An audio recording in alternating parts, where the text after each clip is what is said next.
दोस्तों, क्या आपने कभी सोचा है कि हमारे देश का असली नाम क्या है? इंडिया या भारत? और क्या पार्लियामेंट जब चाहे हमारे स्टेट्स का नक्शा बदल सकती है?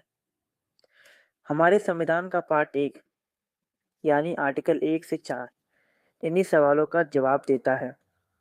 आज के इस वीडियो में हम बहुत ही सरल भाषा में समझेंगे कि ये 4 आर्टिकल्स हमारे देश की बुनियाद कैसे हैं। नमस्कार, मैं हिमांशु और आप देख रहे हैं कॉन्स्टिट्यूशन कनेक्ट। चलिए शुरू करते हैं आर्टिकल 1 से। आर्टिकल 1 कहता है India that is Bharat shall be a union of states. इसमें दो बड़ी बातें छुपी है। पहला, नाम। कॉन्स्टिट्यूशन बनाने वालों ने पुराने नाम भारत और मॉडर्न नाम इंडिया दोनों को बराबर रिस्पेक्ट दी। दूसरा, स्ट्रक्चर।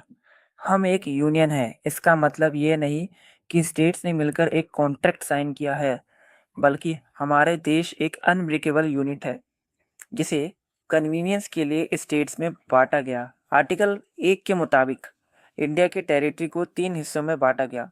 पहला स्टेट्स, दूसरा यूनियन टेरिटरीज और तीसरा एक्वायर्ड टेरिटरीज। वो जमीन जो इंडिया आगे चलकर कभी एक्वायर कर सकता है, जैसे 1961 में गोवा को किया गया था। दोस्तों, क्या आपने कभी सोचा है कि अमेरिका को फेडरेशन और इंडिया को यूनियन क्यों कहा जाता है?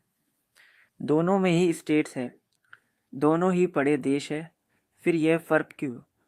आज हम इस टेबल के जरिए इस बड़े राज को डिकोड करेंगे। सबसे पहले बात करते हैं कि ये देश बनते कैसे हैं। फेडरेशन, जैसे यूएसए, यहाँ अलग अलग स्टेट्स ने मिलकर एक एग्रीमेंट किया और एक देश बनाया। यूनियन, हमारा भारत किसी एग्रीमेंट का नतीजा नहीं है, हम पहले एक देश है, बाद में स्टेट्स। अब बात करते हैं स्टेट्स की स्टेटस की। फेडरेशन में स्टेट्स ज़्यादा ऑटोनोमस होते हैं, उनके पास अपनी बहुत सारी पावर्स होती है जिनमें सेंट्रल गवर्नमेंट इंटरफेयर नहीं दे सकती। यूनियन में जैसे इंडिया, स्टेट्स को सिर्फ एडमिनिस्ट्रेटिव ईज यानी कामकाज की आसानी के लिए बनाया गया है।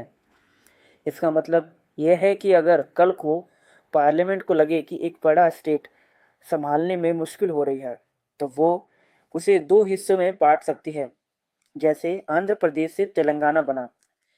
फेडरेशन में यह इतना आसान नहीं होता, लेकिन यूनियन में देश की प्रगति के लिए स्टेट्स का नक्शा बदला जा सकता है। ये सबसे इम्पोर्टेंट पॉइंट है। फेडरेशन में स्टेट्स के पास थोड़ी आज़ादी होती है, लेकिन इंडिया जैसे यूनियन में किसी भी स्टेट के पास ये पावर नहीं है कि वो कहे हमें इंडिया से अलग होना है, हमारा देश अनब्रेकेबल है। ताकत की बात करें तो फेडरेशन में सेंट्रल गवर्नमेंट और स्टेट गवर्नमेंट लगभग बराबर होती है, लेकिन इंडिया यानी यूनियन में हमारी सेंट्रल गवर्नमेंट थोड़ी ज़्यादा पावरफुल होती है ताकि देश की एकता बनी रहे। और आखिरी बड़ा फर्क, सिटीजनशिप। फेडरेशंस में अक्सर ड्यूल सिटीजनशिप होती है, एक स्टेट की, एक देश की। लेकिन भारत में आप चाहे दिल्ली में रहे या बिहार में, आप सिर्फ और सिर्फ इंडियन सिटीजन हैं। सिंगल सिटीजनशिप ही हमारी पहचान है। आर्टिकल 2, एडमिशन और इस्टेब्लिशमेंट ऑफ न्यू स्टेट्स। दोस्तों, क्या आपने कभी सोचा है कि अगर कल को कोई नया इलाका भारत से जुड़ना चाहे तो हमारा संविधान उसका स्वागत कैसे करेगा? इसका जवाब छुपा है आर्टिकल 2 में। ये आर्टिकल पार्लियामेंट को वो सुपर पावर देता है जिससे हमारे देश की बाउंड्रीज बाहर की तरफ बढ़ सकती है। सबसे पहले समझते हैं एडमिशन को। इसका मतलब है कि ऐसा राज्य जो पहले से एक यूनिट के रूप में मौजूद है, उसे भारत का सदस्य बना लेना। इसे एक मिसाल से समझिए। जैसे एक पड़ोसी का घर है जो अब तक अलग था, लेकिन अब वो आपके परिवार का हिस्सा बनना चाहते हैं। इसका सबसे बड़ा एग्जाम्पल है सिक्किम। 1975 तक सिक्किम भारत का हिस्सा नहीं था, लेकिन आर्टिकल 2 का इस्तेमाल करके इसे हमारे 22वां स्टेट बनाया गया। अब आते हैं दूसरी बात पर, इस्टेब्लिशमेंट। इसका मतलब है किसी ऐसे इलाके को स्टेट बनाना जहाँ पहले कोई सिस्टम नहीं था। सोचिए, आपके घर के पीछे एक खाली मैदान है। आपने वहाँ एक नया कमरा बनाया और उसे अपने घर से जोड़ लिया, यानी एक नए स्टेट की स्थापना करना। आर्टिकल 2 पार्लियामेंट को ये ताकत भी देता है कि वो नए सिरे से किसी टेरिटरी को स्टेट का दर्जा दे सके। Article 3 formation of new states and alteration of areas. दोस्तों, आर्टिकल 2 बाहर की जमीन की बात करता है, लेकिन आर्टिकल 3 पार्लियामेंट को ताकत देता है भारत के इंटरनल मैप को बदलने की। इसके तहत पार्लियामेंट 4 बड़े काम कर सकती है। पहला, 2 स्टेट्स को जोड़कर या एक स्टेट्स को तोड़कर नया स्टेट बनाना। दूसरा, किसी स्टेट का एरिया बढ़ाना या घटाना। तीसरा, स्टेट्स की बाउंड्रीज में बदलाव करना। चौथा, किसी भी स्टेट का नाम बदलना, जैसे यूनाइटेड प्रोविंसेस से उत्तर प्रदेश बना। इसके लिए प्रोसीजर क्या है?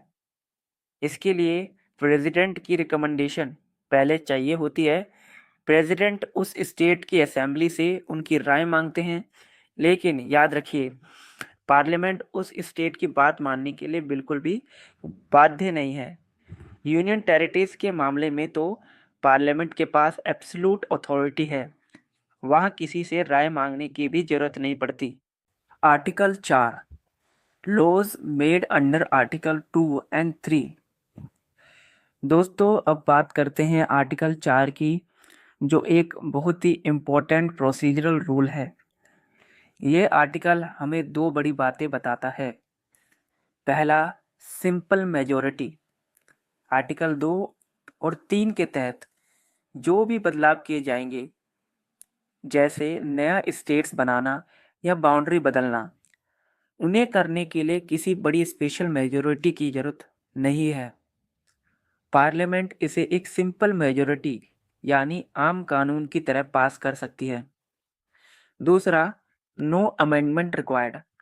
सबसे जरूरी बात, इन बदलावों को आर्टिकल 368 के तहत कॉन्स्टिट्यूशनल अमेंडमेंट नहीं माना जाएगा। इसका असर क्या होगा? जब भी नया स्टेट्स बनता है तो ऑटोमेटिक तरीके से हमारे संविधान के फर्स्ट शेड्यूल और फोर्थ शेड्यूल में बदलाव करने की परमिशन मिल जाती है। तो आसान शब्दों में आर्टिकल 4 ये इंश्योर करता है कि देश के नक्शे में जरूरी बदलाव बिना किसी कानूनी रुकावट के आसानी से किया जा सके। तो दोस्तों, आज हमने समझा part 1 of the Indian constitution, जिसमें हमने आर्टिकल 1 से लेकर आर्टिकल 4 के बारे में बात की। उम्मीद है आपको यह जानकारी पसंद आई होगी। अगली वीडियो सिटीजनशिप पर होगी। लाइक, शेयर और सब्सक्राइब जरूर करिए। जय हिंद।